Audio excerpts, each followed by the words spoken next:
Hi, it's Mobile Max in West Hollywood, and it is Saturday, May 17th, 2025, and I was remembering and looking on the internet, and wait a second, this is what I found. I knew this already, but I saw it again. Let me read it to you. It says, the Balanced Budget Act of 1997 was a U.S. law passed during the Bill Clinton's second term that aimed to balance the federal budget by 2002. It involves significant spending cuts, particularly in the areas like Medicare. These cuts, along with increased tax revenues, led to budget surpluses for the federal government from 1998 till 2001. The act was enacted using the budget reconciliation process according to Wikipedia. Okay, so what does this mean? Balanced budget, no national debt. So, if you're going to spend a lot of money, what do you need? What do you need? You need a crisis. You need a national, huge crisis. So there's an emergency and you have no choice but to spend money. So the next president after Clinton, who was he? Who was he? George W. Bush. That was who the last president, the president after Bill Clinton left office. Bill Clinton was president from 1992 to the year 2000. I guess in January 2001, George W. Bush took over. So you know what the big crisis was, because George W. Bush spent about he ran the country $10 trillion into debt. When George W. Bush left office, the national debt was at $10.7 trillion. 9/11. I guess that he's January 20th, I think, is inauguration, 2001. So September 11th, September is the 9th month, right? So it's like about 8 months after he was in office. Both New York City Trade Center towers got hit by jets, and both came down. And that was the big crisis that the Bush administration instigated, as far as I'm concerned. I've heard so many stories about FBI and CIA telling the president's office, an advisor in the president's office, or maybe even the president himself, that things were looking bad. Something big is going to happen.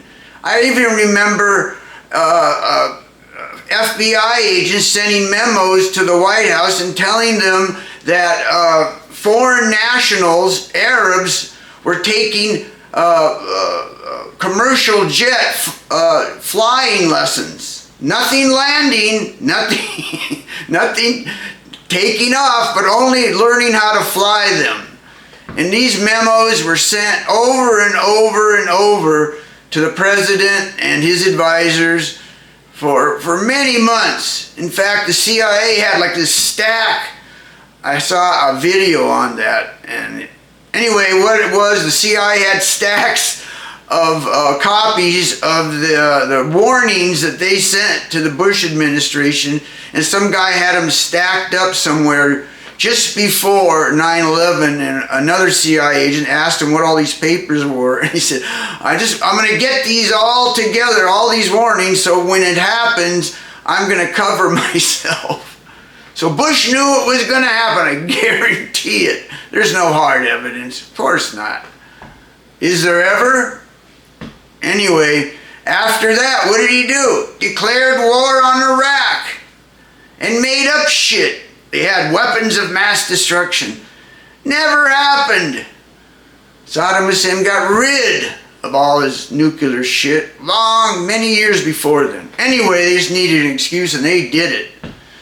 He said the war cost like $1 trillion, something like that. Anyway, George W. Bush spent like a drunken sailor.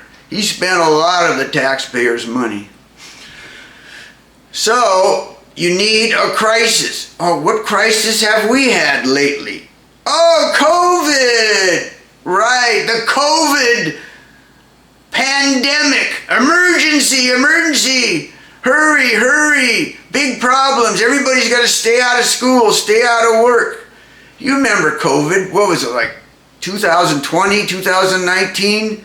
Everybody gets, vaccine shots so you don't get the COVID. COVID was real, no doubt. COVID was real. My niece got it. And she got long COVID, which lasts a long time. That's why I call it long COVID, because you don't get over it. It has long, serious effects on your body. And she had heart issues because of the long COVID. So I knew COVID was real. And where did it come from? China! How coincidental. COVID came from China. And aren't they ones to cause chaos and confusion throughout the world?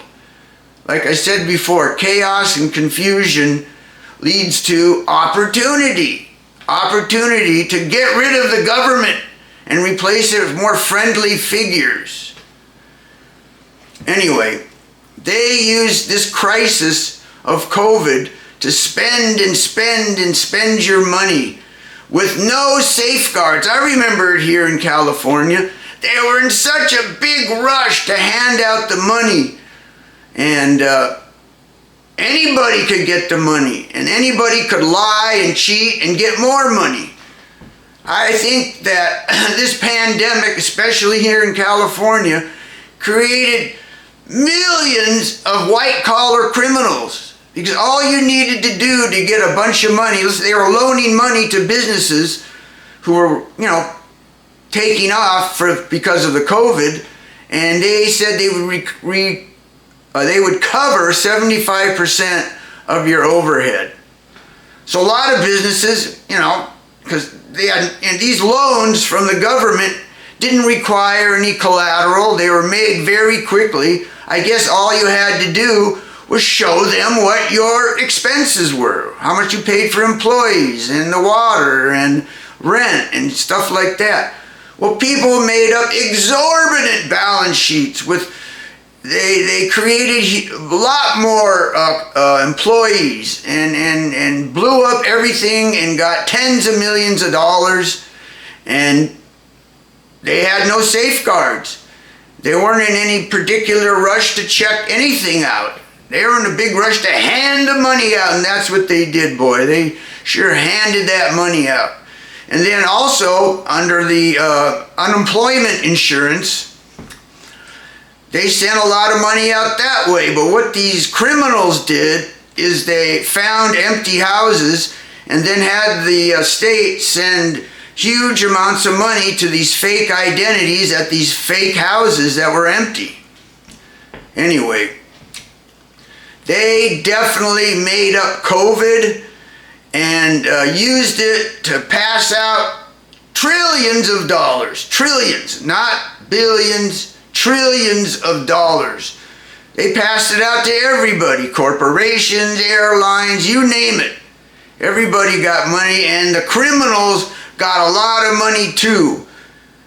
I mean, even if you're just a business who got a few extra $1 million, what did you do? You declare bankruptcy, buy a house, and put it in your in-laws' name or something so they can't get it.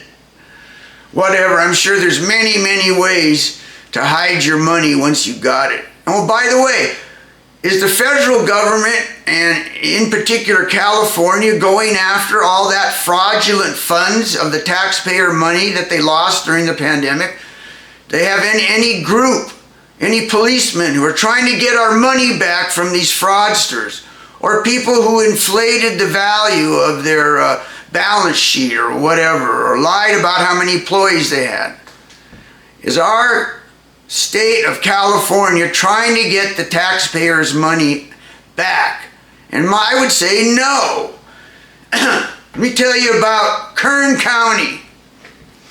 Kern County has a lot of poor people, so they give them EBT cards, electronic balance transfer.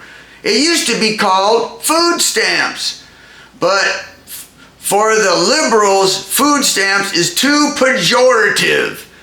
Too much negativity for the poor little people who need food stamps. We can't have them handing out food stamps and then everybody knows they're poor.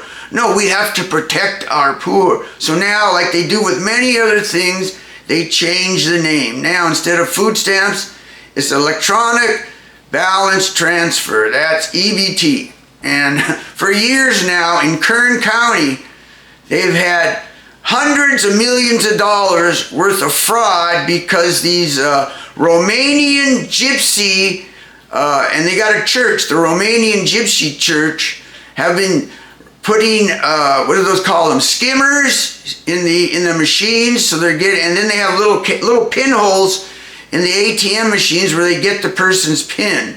So they have skimmers to get the account number and a little camera that takes the picture while you're punching in your PIN, so they get the number and they get the PIN with the skimmers. And they've stolen hundreds of millions of dollars, hundreds of millions.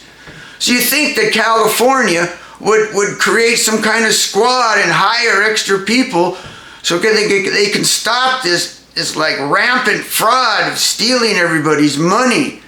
But here's the thing, is these people who get their money stolen, they get a reimbursement. I'm sure they have to go through some kind of bureaucratic process, but they get that money reimbursed. Did you ever think that these people who are poor, penniless, poor people traded their cards into somebody to get a cut of the food stamp money, and then they just got a reimbursement? That makes sense to me. The people passing out the money are so lazy and incompetent, they didn't care who they were giving it to. They didn't do any detective work to find out who these people are. And it's the same thing with this hundreds of millions of dollars in Kern County. It's been going on for years, many years it's been going on. And the most amount of money that California has recovered is $15,000 out of like 600 million in fraud. They recovered 15,000. No, California cares more about going after middle-class businesses like restaurants and suing the shit out of them for having their employees take a lunch that was 10 minutes after they were supposed to. That's what California's done. They've chased out all the middle class and the middle class business and brought in poor people and taken care of them too. That's another thing that Newsom just said. He said, I'm a $5 billion cut in taking care of the illegal aliens. They were really pissed off. Those illegal aliens in LA, boy, they got big rights. Anyway, that's all I gotta say. Bye.